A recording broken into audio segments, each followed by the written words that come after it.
there and welcome.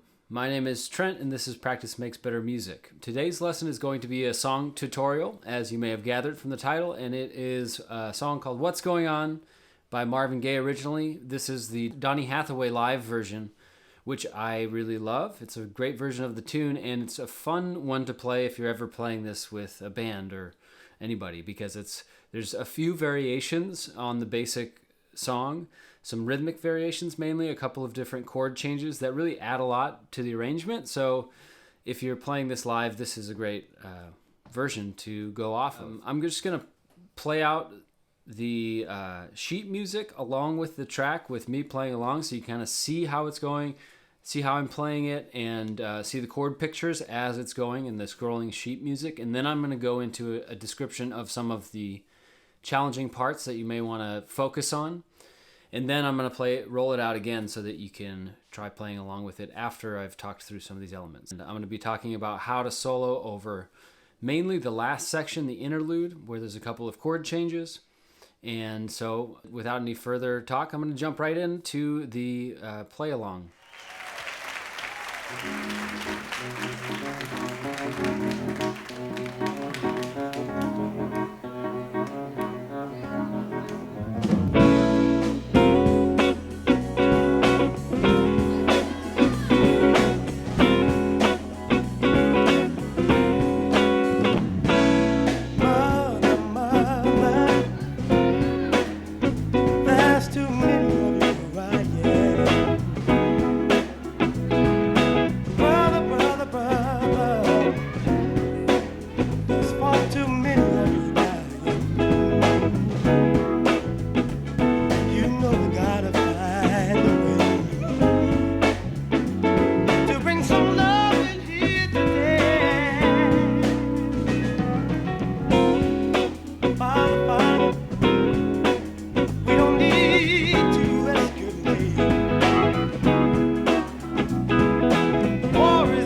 what's going on.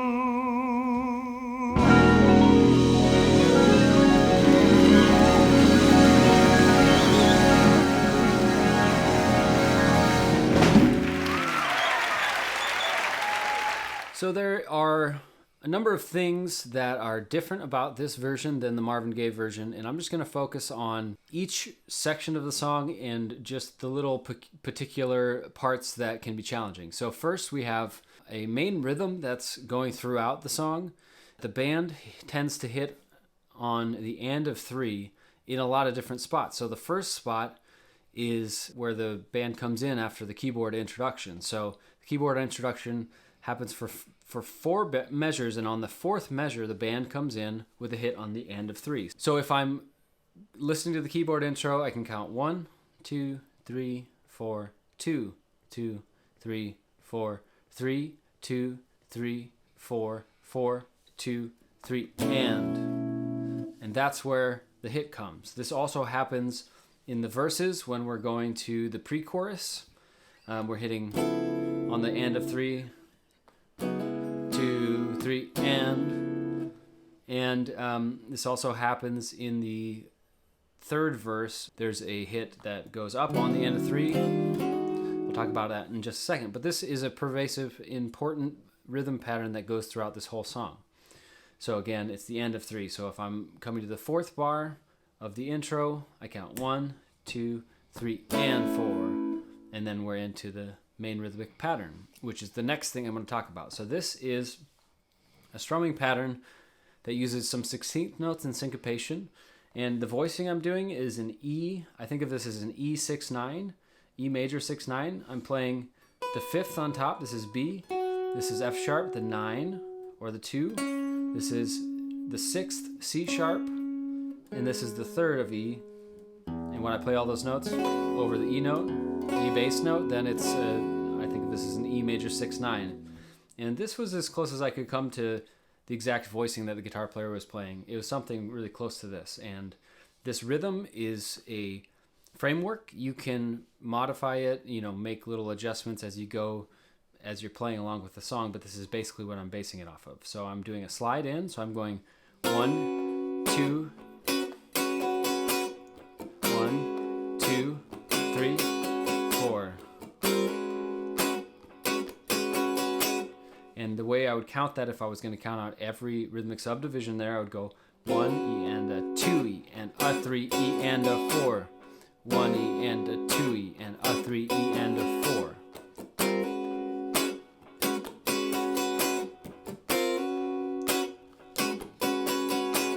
And so I'm doing that at the song tempo, and then doing the same pattern through the verse, whether I'm on E or C sharp minor, which is what it's mainly switching between, or F sharp minor.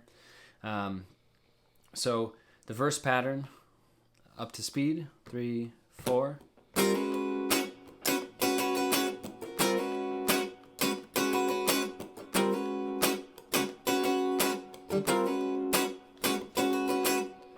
So when I'm going to the C sharp minor, it's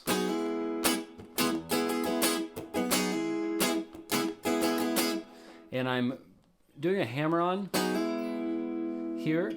I'm barring with my first finger to make, this is just a G sharp minor chord, but when I hammer on these 2 fingers onto the 2nd and 4th string, I can add some motion to the beginning of that. Just like here, I'm using a slide to create a little bit of motion. Here I'm using a hammer-on.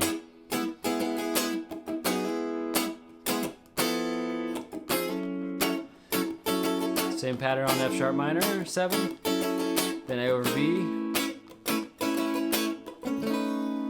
And so this brings me to the next point. A lot of times in this song we're going to be playing A over B, which is a 5 chord in the key of E. It's basically like a B7 or B9 suspended, or there's some different ways you can think about this, but I think about it as just as A major. It's an A major triad here over a B root note. And when we're playing this along with the track, I'm not playing the B root note because there's a bass player in the recording playing that note, so I'm just adding the B up top here. And when I'm going from a B A over B to a B9, all I'm going to do is lower this note, the fourth I'm playing, E, down a half step, which brings it down to the third of the B7 chord. So I'm going to be using this a lot in this song as a way to go from A over B to a B9. The next portion is the pre-chorus, and this is going to be using a combination of chords and a single note riff, which is mimicking the background vocals that are on the original Marvin Gaye track. There's no background vocals on this one, so the guitar player is kind of doing it. So he's going,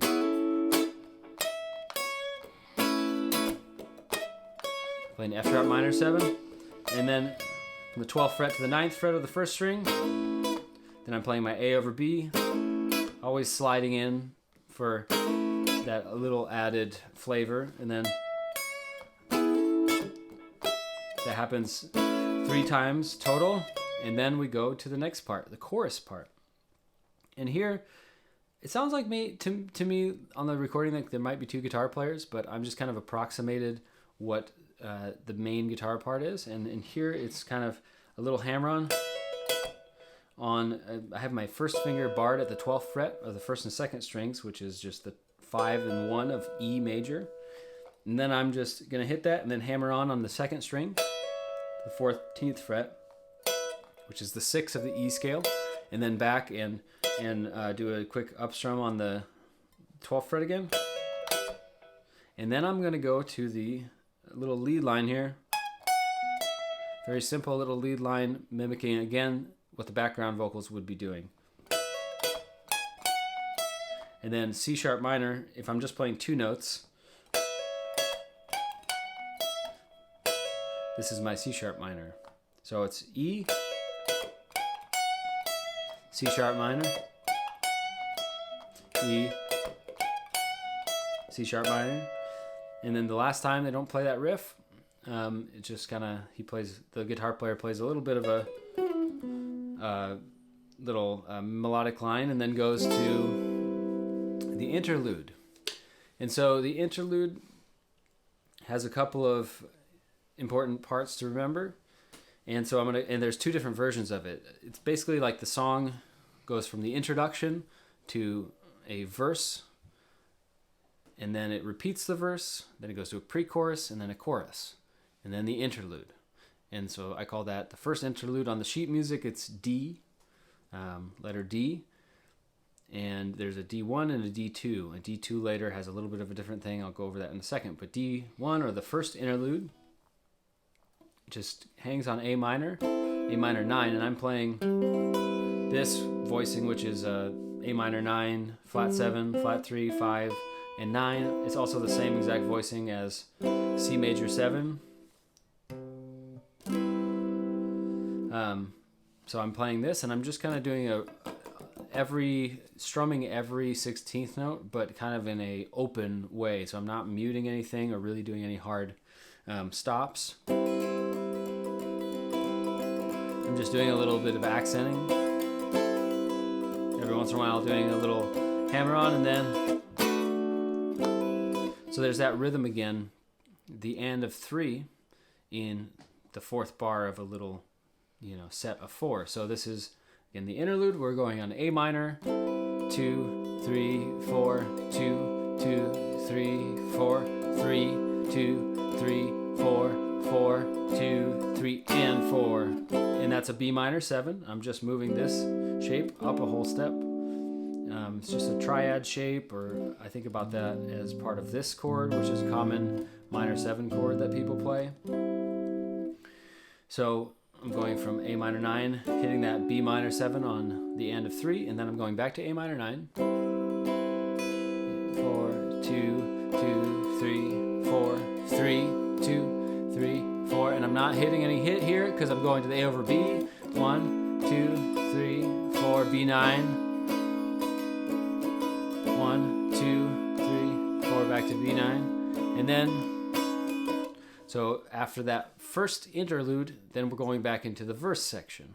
And this is A2 on the chart that I made, free PDF, which is at my site, Practice Makes Better Music, if you're not watching there already. You can find a link in the YouTube description. And in this section, it's the same as the first verse, mostly the same, excuse me. There's a couple of added hits and an extra chord that is thrown in. So I'm just going to start from the beginning of that part.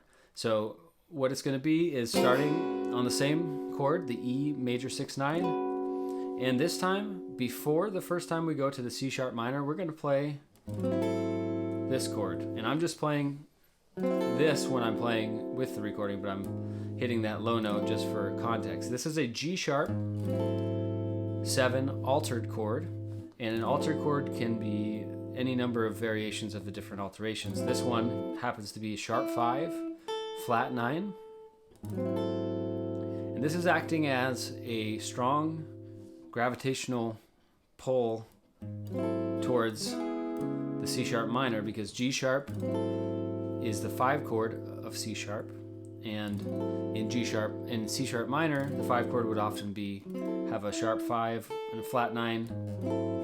It's a very common way to use an altered chord.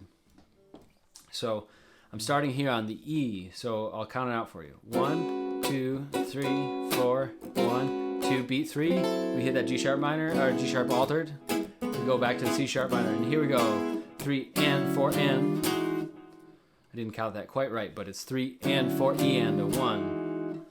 So we're going, I'll do it slowly from the beginning of that verse.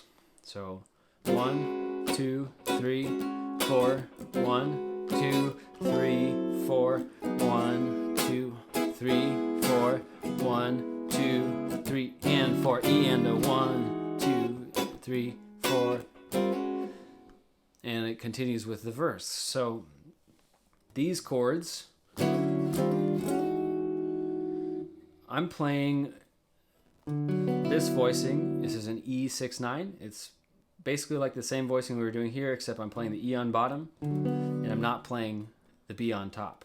And then I'm hammering on the 3rd string from the 4th fret to the 6th fret. Then I'm taking that shape up a half step, and another half step to arrive back at E, and then jumping back into my pattern there in the regular chord. The only other difference here with this verse is that the C sharp altered, which is another version of the altered, I didn't talk about this one yet. This is a sharp 9, which you probably are familiar with this voicing for a sharp 9. If you flatten out your pinky and bar the 5th fret of the 1st string as well, then that is a sharp 5 on top. So that's the voicing that I'm playing there. So that happens on beat 3 this time around rather than on the end of 3. So that's the only other difference. So I'll play through this verse, A2. It's also like the 3rd time the verse happens, but this is the time right after the first interlude. So from the verse, 2, 3, 4, 1, 2, 3, 4, 1, 2, 3, 4, 1, 2, 3, 4, 1, 2, 3, and 4 E and a 1, 2, 4, 1, 2, 3, 4, 1, 2, 4, 1, 2, 3, 4. And then we're back into the pre-chorus. 2, 3, and there's 2 more things, and these have to do with the final interlude. So there's a really cool guitar part on the final interlude. It goes like this.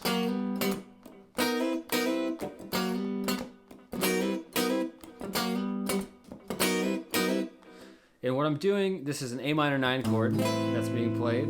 What's happening here is I'm playing a thirds. So I'm sliding from the 4th fret and 3rd fret of the 4th fret of the 4th string, 3rd fret of the 3rd string, up 1 fret to the 5th fret and the 4th fret, and doing a 1 E and So I'm just strumming on the down on the 1 and then on the 1 E and 2, and I'm sliding in on the E, 1 E and 2 E and 3 E and 4, 3 E and a 4. 1 E and a 2 E and a 3 E and a 4. 1 E and a 2 E and a 3 E and a 4. 1 E and a 2 E and a 3 E and a 4.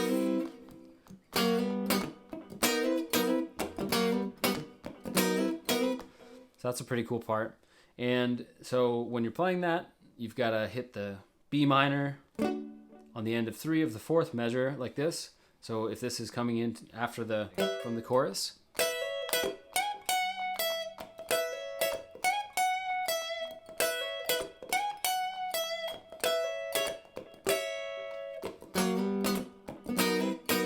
two, this is B. Here we go.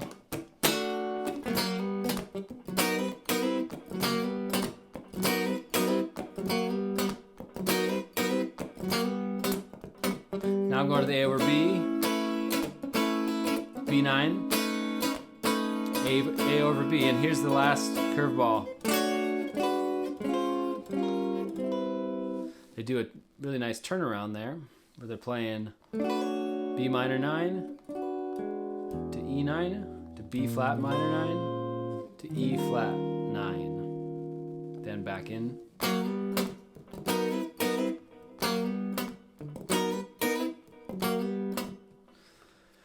That is the entirety of the important parts.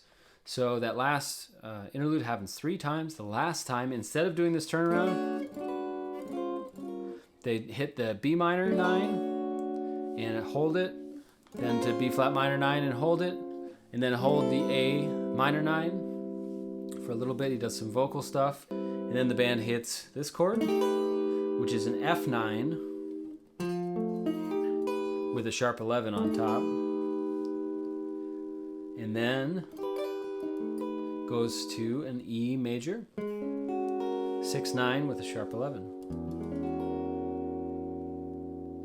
And that's the end of the song. Now I'm just going to talk a little bit about how you can solo over this, because I like to take songs that I'm learning and use them as ways to practice soloing, because if I play the song live, I'm going to need to end up soloing on it most likely.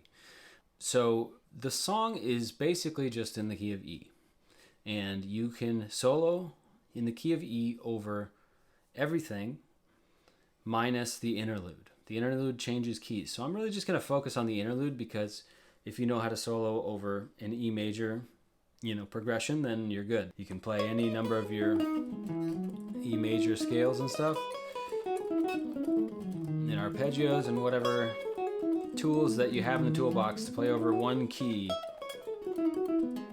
So I'm not going to talk about that, but I suggest that if you've learned the guitar parts, try soloing over that.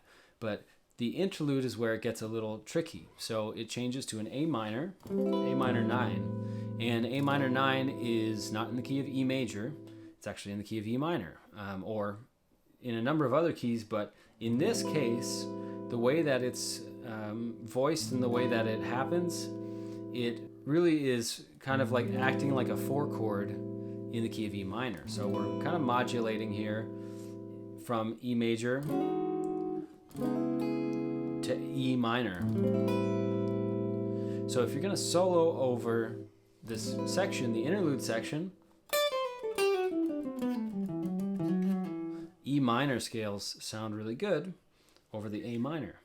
And if you know your scales and modes, E minor is the relative minor of G major, which makes centering on A a Dorian scale. So if you're playing an E minor scale over A, you're implying an A Dorian. So you can just play E minor, and I like to think of it in E minor, but then I focus on the notes that are relevant to the A chord. Maybe you could take a similar approach, or maybe you have a different idea. Then when it changes to the A over B, this is like a 5 chord, a major 5 chord for E major. So now it's leading us our ears will want to hear E major type stuff. Because the notes that we were playing, E minor, would sound really bad over this chord. Doesn't really fit in this context. E major notes all sound great. So when you're on the A minor chord, try playing in an E minor scale. Like I showed on the screen in the play along. And then when you hit that A over B, try playing E major ideas until you get to the turnaround. Now I'm thinking the turnaround, the interlude at the end is 3 times around, so it's a better place for you to try and solo over. So that's what I'm talking about here. So at the turnaround, it goes B minor 9 to E 9 to B flat minor 9 to E flat 9, then back to A minor 9. And how do you solo over that is a good question. If you're familiar with, if you've learned any jazz music, you've heard of 2-5-1s. And these are essentially 2 5s. It's acting as like the 2 chord of a key to the 5 chord of a key. In this case, it's B minor, which would be the 2 chord in the key of A. So it's kind of like a 2-5 in A to a 2-5 in A flat, back to A minor, which is the 2 of G, which is, kind of the function that it's holding there. So it's going B minor, E9, B flat minor, E flat 9. So how do you solo over that? Essentially, the way that I approach it and the way that I think is really the easiest way to do it is to follow the chord shapes. So if I go from here to here, this is my chord change. This is what I'm playing with the bass player. So if I'm soloing over this, I could take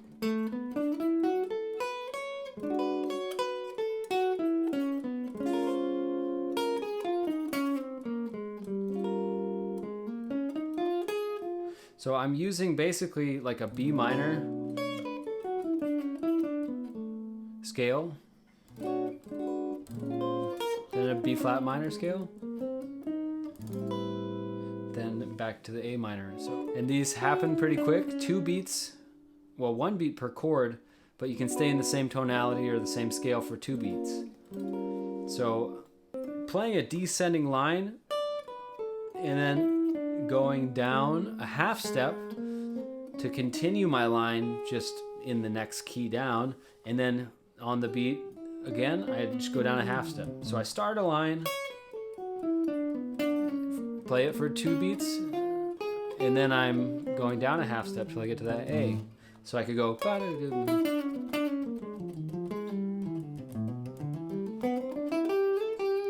so anyway, I hope you enjoyed this lesson, and you can always subscribe and go to my website if you'd like to access a free course that I have available, Pentatonic Pathways. All right, bye.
what's going on?